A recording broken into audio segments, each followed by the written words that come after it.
بسم اللہ الرحمن الرحیم۔ شروع اللہ کے نام سے جو بڑا مہربان اور نہایت رحم کرنے والا ہے۔ نماز فجر کے بعد یہ سورت 3 دفعہ پڑھ لو۔ سارے رشتہ دار پوچھیں گے کروڑ کیسے ملا؟ جھوٹ لگتا ہے تو بے شک ازمال و محسن ناظرین، قرآن کی معجزاتی صورت جو بندہ نماز فجر کے بعد پڑھتا ہے تو اللہ تعالیٰ پڑھنے والے کو بہت قیمتی چیز سے نوازتا ہے، ہر جائز مراد پوری ہو جاتی ہے۔ یہ صورت عرش کو ہلا دیتی ہے۔ ناظرین، یہ قرآن کی بہت ہی پیاری اور معجزاتی صورت ہے۔ جو بندہ اس صورت کو پڑھتا ہے وہ کسی بھی مشکل میں ہو، کسی بھی پریشانی میں ہو، اپنی کسی بھی حاجت کو پورا کروانا ہو تو قرآن کی یہ صورت صرف 3 بار پڑھ لے۔ جو 3 بار نماز فجر کے بعد پڑھے گا تو انشاءاللہ یہ صورت اللہ رب العزت سے ضرور آپ کے حق میں فیصلہ کروائے گی۔ جو کہ بندہ پورے دل سے اور یقین سے اس صورت کی زمین پر تلاوت کرتا ہے تو عرش پر ہلچل مچ جاتی ہے، کیونکہ یہ وہ پیاری صورت ہے جس میں حضور پاک صلی اللہ علیہ وسلم کی صفات بیان کی گئی ہیں۔ وہ اللہ کے فرشتے جو ہر وقت اللہ کی تسبیح و پاکی بیان کرتے ہیں، اس صورت کی تلاوت پر بہت زیادہ خوش ہوتے ہیں۔ پڑھنے والے کے لیے دعائیں مغفرت کرتے ہیں، فرشتے اس کی دعاؤں پر آمین کہتے ہیں۔ یعنی وہ بندہ جب یہ سورج پڑھ کر اپنے کسی بھی مقصد کے لیے، اپنی کسی بھی جائز حاجت کے لیے دعا مانگتا ہے تو فرشتے اس پر آمین کہتے ہیں۔ حضرت امام بن حنبل رحمۃ اللہ علیہ نے فرمایا کہ میں نے رسول حضور پاک صلی اللہ علیہ وسلم کو خواب میں دیکھا تو عرض کی، سب سے افضل کون سی چیز ہے جس کے ذریعے بندے اللہ کی بارگاہ میں قرب حاصل کر سکتے ہیں؟ تو حضور پاک صلی اللہ علیہ وسلم نے ارشاد فرمایا کہ اے احمد، میرے کلام یعنی قرآن پاک کے ذریعے۔ عرض کی کہ یا رسول اللہ صلی اللہ علیہ وسلم، سمجھ کر تلاوت کرنے سے یا بغیر سمجھے تلاوت کرنے سے؟ تو ارشاد فرمایا کہ دونوں طرح سے، سمجھ کر تلاوت کریں یا بغیر سمجھے تلاوت کریں۔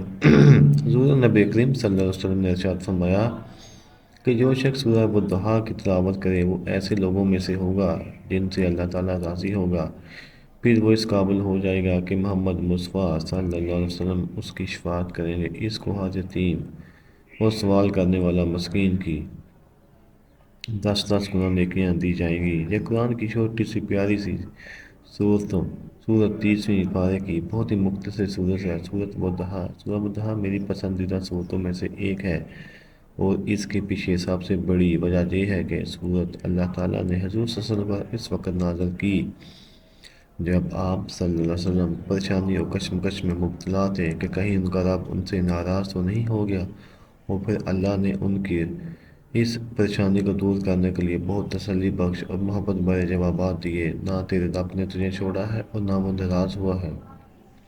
والضحیٰ، قسم ہے چمکتے اور دھوپ چڑھتے والے وقت کی، واللیل اذا سجا، اور قسم ہے رات کی جب کہ اس کا سکون اور سناٹا پوری طرح چھا جائے۔ ما ودعک ربک وما قلی، آپ صلی اللہ علیہ وسلم کے پالنے والے مالک نے آپ صلی اللہ علیہ وسلم کو نہ تو چھوڑا ہے اور نہ وہ آپ سے ناراض ہے۔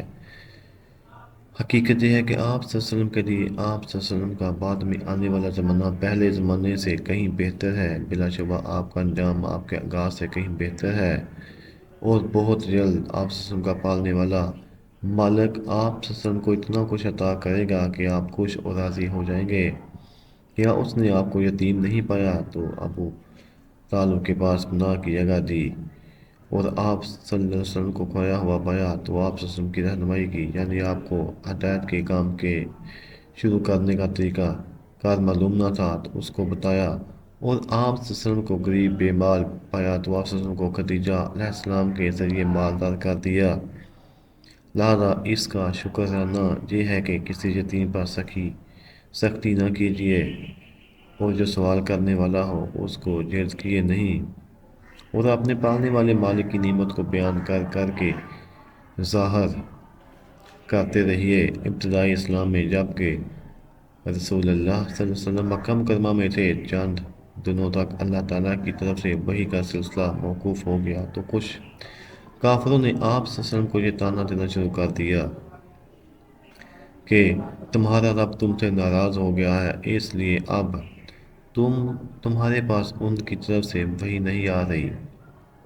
اس طرح کے طعنوں اور دل خراش باتوں کو سن کر یقیناً انسان تکلیف اور درد محسوس کرتا ہے، لیکن رسول اللہ صلی اللہ علیہ وسلم کو اللہ تعالیٰ پر کامل یقین اور اعتماد تھا کہ اللہ تعالیٰ نے نہ تو ان کو چھوڑا ہے اور نہ ان سے ناراض ہے، پھر بھی حضور صلی اللہ علیہ وسلم کی تسلی کے لیے اور امت کی تعلیم کے لیے اللہ تعالیٰ نے مذکورہ صورت نازل فرمائی اور اس میں بیان فرمایا کہ جو لوگ اللہ تعالیٰ کے مقرب بندے ہیں اور کچھ مصائب و آلام سے دچار ہیں، انہیں ایک لمحہ کے لیے بھی یہ نہیں سوچنا چاہیے کہ اللہ تعالیٰ نے ان کو چھوڑ دیا ہے یا ان سے ناراض ہو گیا ہے۔